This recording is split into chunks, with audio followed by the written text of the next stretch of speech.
Сіздер ме балалар? Бүгінгі біздің тақырып сиқырлы доп, волшебный мяч.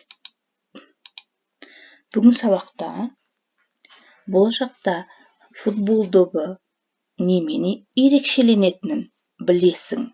Ерекшелену, отличаться или особенности. Жаңа сөздер: сұйық, жидкий, сұйықтық, жидкость, атқару, выполнять. Балалар, қандай сұйық заттарды сендер білесіңдер? Сұйық заттар. Мысалы, шырын, сұйық зат. Шай, сұйық зат. Су, ол да сұйық зат. Және айран, бұл да сұйық зат. Яғни, мына суреттегі заттардың барлығы сұйық заттар, жидкости, жидкие вещества. Жаңа сөздерді сөздік дәптерлеріңе жазып, жаттап алыңдар. Сиқырлы қорап. Біз осындай тақырып өттік сендермен балалар. Естеріңде ме? Азамат, Санжар, Талғат ағай. Осы балалардың барлығы сиқырлы қорап арқылы, с помощью, благодаря волшебной коробке, қайда кетеді? Қайда барады? Дұрыс, болашаққа, болашақ, будущее. Онда не көреді? Болашақ мектеп көреді. Тағы не көреді? Заманауи көлік көреді. Ал енді балалар, олар сиқырлы доппен танысады. Познакомиться с волшебным мячом. Оқиық. Қараңдар, анау футбол алаңы ғой. Алаң, площадь. Футболшылар мен футбол ойынын көргім келеді. Көргім келеді. Желательное наклонение. Хочу видеть. Мынау кәдімгі доп қой. Кәдімгі, обыкновенная, самая настоящая. Бұның ішінде сұйықтық бар. Ребята, сұйықтық, жидкость. Қандай сұйықтық? Какая жидкость? Доп ішінде сұйықтық бола ма? Разве может быть жидкость в мяче? Жақсы балалар, енді қандай ол сұйықтық? Қандай сұйықтық? Кәне, тыңдап көрейік. Мынау доп. Бұл доптың ішінде сұйық зат бар. Балалар доп ойнаған кезде ол қатты затқа айналады. Балалар футбол ойнап болған соң допты ашып, қатты затты ішінен алып шығады. Бұл зат жарыққа айналып, қараңғы бөлмеде шам қызметін атқара алады. Бұл энергия үнемдеу үшін өте тиімді нәрсе. Жақсы балалар, тыңдадық қой. Ал енді оқиық. Теперь прочитаем. Мынау доп. Бұл доптың ішінде сұйық зат бар. Ішінде, внутри. Балалар доп ойнаған кезде, во время игры, ол қатты затқа айналады. Қатты, твердое. Балалар футбол ойнап болған соң, допты ашып, қатты затты ішінен алып шығады. Вынимают. Мынау зат жарыққа айналып, қараңғы бөлмеде шам қызметін атқара алады. Жарыққа айналып, превращается в свет. Қараңғы бөлме, темная комната. Шам қызметін, функции лампы.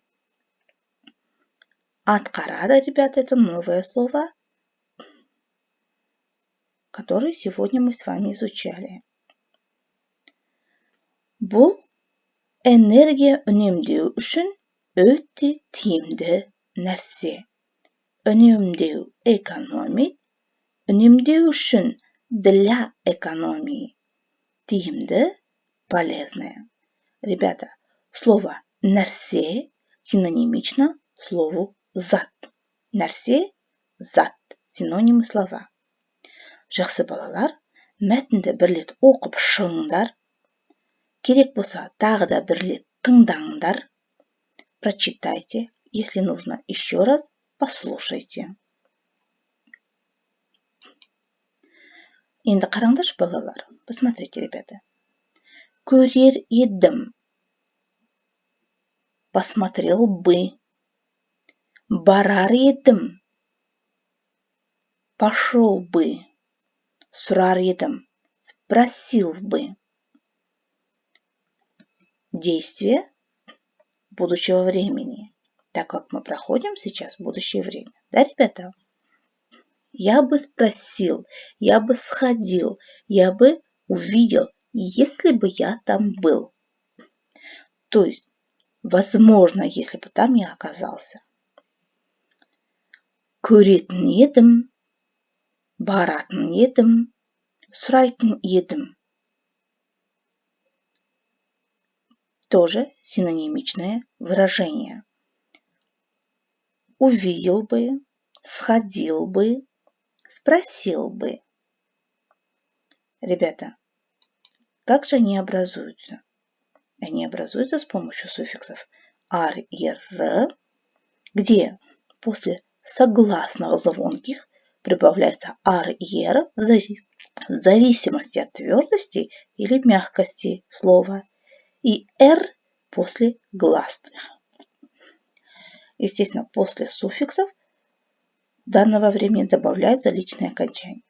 Но в данном случае эти слова нам даны в виде конструкции, лексической конструкции. Ар, атын, дауыссыз дыбыстан кейін жалғанады. Сөз жуан. Ер, етін, дауыссыз дыбыстан кейін жалғанады. Сөз жіңішке.